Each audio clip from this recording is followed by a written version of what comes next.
Set not too long after the previous movie, Yad is now pregnant and returns to the family home while her husband is away on a business trip. At the same time, Yi celebrates losing her last baby tooth, which is thrown onto the roof of the family house. But wouldn't you know it, another spirit returns to attack the family, taking Yi's tooth and then possessing the youngest family member again, whisking her away to a forbidden forest. Yak, Saj, Yos and Yod team up and head into the forest to fight the evil spirit and the village shaman who resurrected her, as well as rescue Yi and Yad in the process, because a family that gets possessed and fights spirits together stays together. Hello everyone, I'm the Arnie Dans and welcome to SHOCKMANIA and welcome to this review of Death Whisperer 3. Now the first two Death Whisperer movies were some of my favourite Thai films. Certainly the first one was. Absolutely loved the film. Now it was a little bit long and slow in the beginning, but it crafted such a strong family dynamic in that film that it made us feel like they were a real, genuine family. We rode their ups and downs, mourned when Yam died, and in the sequel, we celebrated that Yad was about to get married, even if her wedding banquet was interrupted by a small case of possession. Throughout the last two movies, it's been Yak, and he's the Ash from Evil Dead inspired character, who's been the glue that binds everyone together.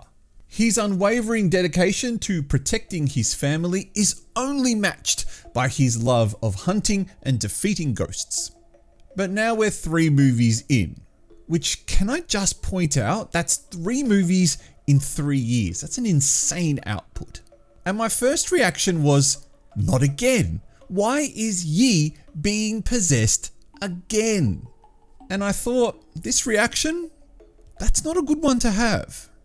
One of my only criticisms of the first 2 movies was their length. The first was over 2 hours, while the second one trimmed it down a few minutes but was still too long. This third movie comes in at a more comfortable 1 hour 44, but even that also feels too long. The second movie took a shift into more action horror, and on reflection, I think I enjoyed that direction. This movie though brings back the feeling of the first film. A steady introduction where I found myself smiling ear to ear at the opening dinner table scene. I was happy to see the family, sans Yam of course, back together and sharing their excitement of a new family member about to be born. But then the movie peaks at about the 15 or 20 minute mark when we're at the school and we see Yi punch her classmate in the face. That's the feisty Yi we all remember. Then her possession occurs. The brothers come in to rescue and bang! The scene just ends and then Yad and the brothers are back at the family home with no explanation why. There's an Ouija board scene which then leads us to the Forbidden Forest and 2 mysterious characters we're not sure we can trust. And this is where the movie just needed to stop and go, hold on, does any of this make sense? Yad doesn't feel like Ash anymore, rather he's developed his own characteristics. But I want him to be Ash, because that's who he's supposed to be. The director of the first film said he was modelled on Ash from Evil Dead. Maybe it was the translation that's actually changed his personality, and I should be expressing my disappointment at the person who created the English subtitles.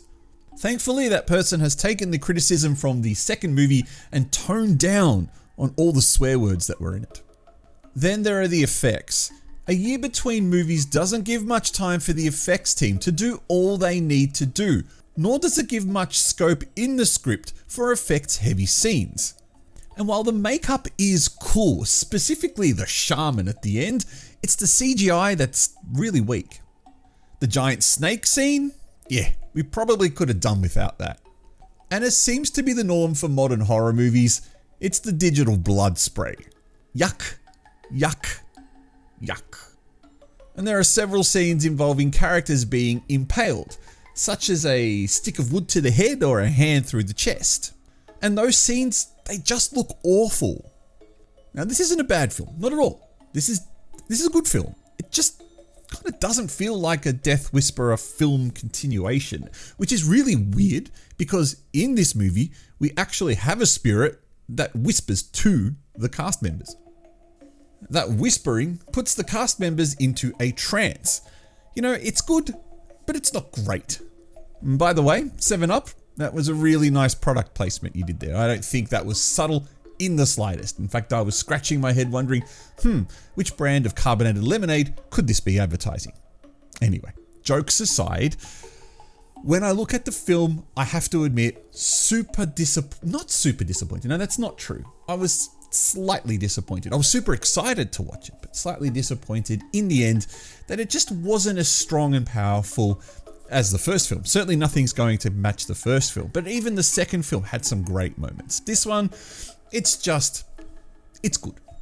So using the patent pending ghost rating, which stands for great horror, stupid trash, I think you know where this is going. 3 ghosts. This one gets. It's a step down from the previous 2 films. They both scored 4 ghosts on my ghost rating, but this one unfortunately goes down a notch into 3. And disappointingly, it leaves itself open for yet another sequel. So now that we can see that there is a new family member there, well, I hope really they don't possess that.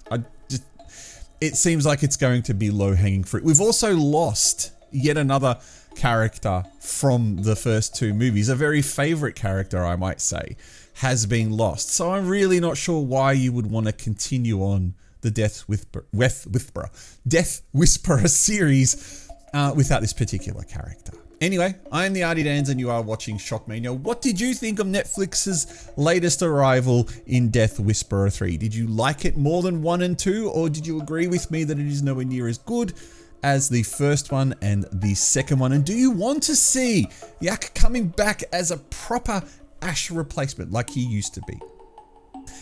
Many questions to answer, not enough time to do it in.